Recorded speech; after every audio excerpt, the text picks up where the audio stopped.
superintendent of highways went out to bid, and items 1 through 6 reflect the results of those bids and his recommendation. Item 1 being recommended that the bid amount in the sum of $41.20 be accepted. Items 2 and 3, the bids were rejected. Item 4, no bid was received, as with item 5. And item 6, a bid was submitted in the sum of $309, which was found to be acceptable. And the request of the superintendent of highways is that we act accordingly, accept the 2 bid amounts as indicated, reject 2, and acknowledge that no bid was received on 2 others. Those 4 unrelated items will be the subject of a further resolution at some point in time in the future, when it's determined by the superintendent as to what he wants to do with the equipment. Okay. Would someone like to make a motion regarding this resolution? So moved. Second. Any discussion? Roll call vote, please. Councilman Lyons? Aye.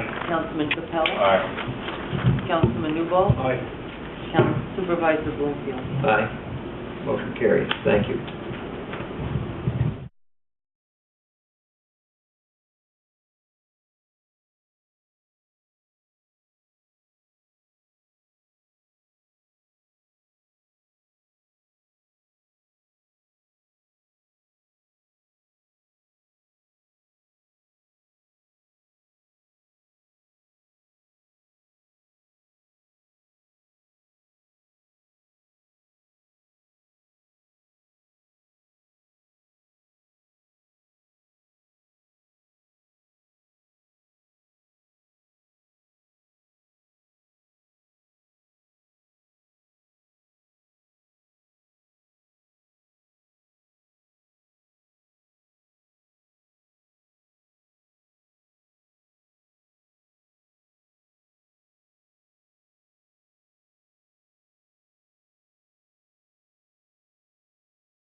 This next one is just for information. I got a letter along with both of the justices that the Office of the State Comptroller has selected the town of Goshen Justice Court for an audit. And the initial conference for this is scheduled for November 4th at 2 p.m.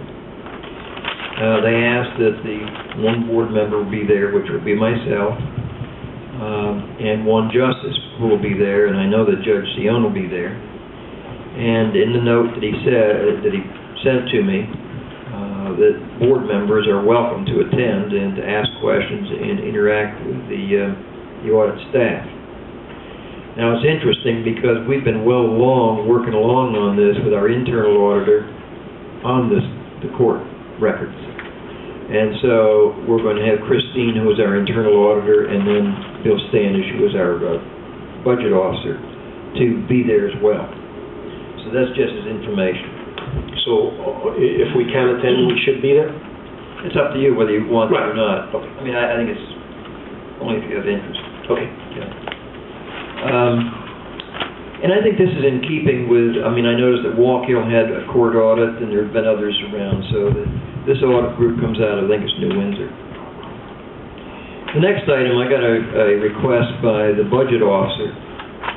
You know, we have external auditors each year that we've authorized to come in and audit the entire financial situation of the town each year.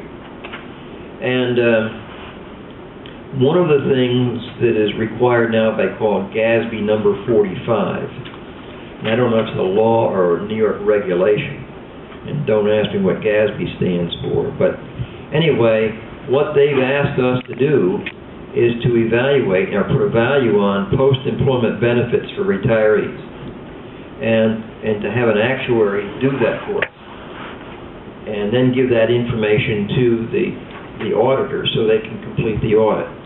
So the request is that we, it's being suggested by our internal auditor that Danziger and Markov LLP be the ones to do this post-employment benefit audit, or actuarial calculation. So would someone like to make a motion regarding this, authorizing the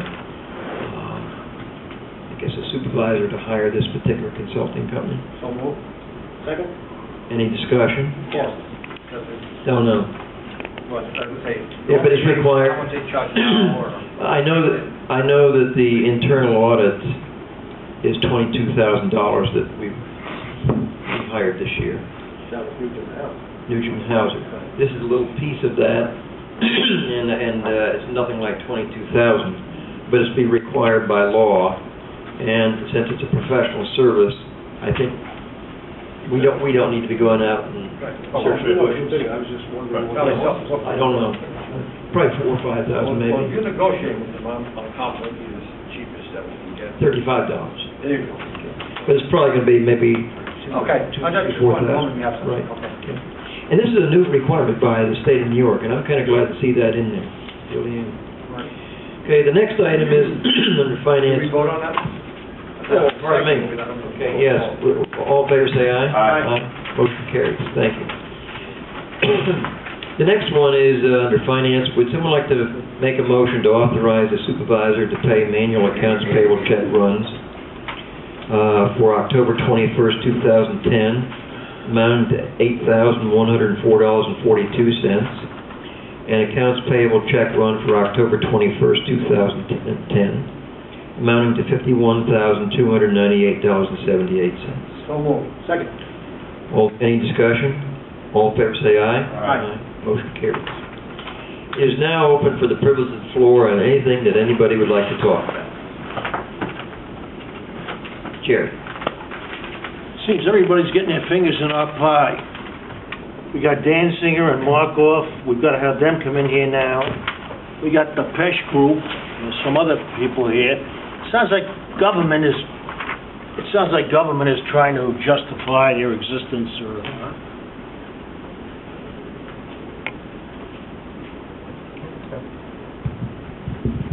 to justify their existence at our expense. Well, Maybe that's the way the economy is, I don't know. Well, let me answer one thing about Pesh. Pesh had 5 inspectors. They're now down to 1 through cost reduction of the state. Safety is good business. Every time this guy comes in, I look forward to it. Because if we look at our safety record for the last 5 years, 6 years, we've not had a serious injury. And it's because of a lot of things that this guy's been shown and others. So I'm all for him. But one of those things that does cost you money to consider these things. But the shame of it is, Doug, as you just said before, we have had little or no expense incidents with employees, but our payments are still going up. Yes, yeah, and that's a different issue. That's because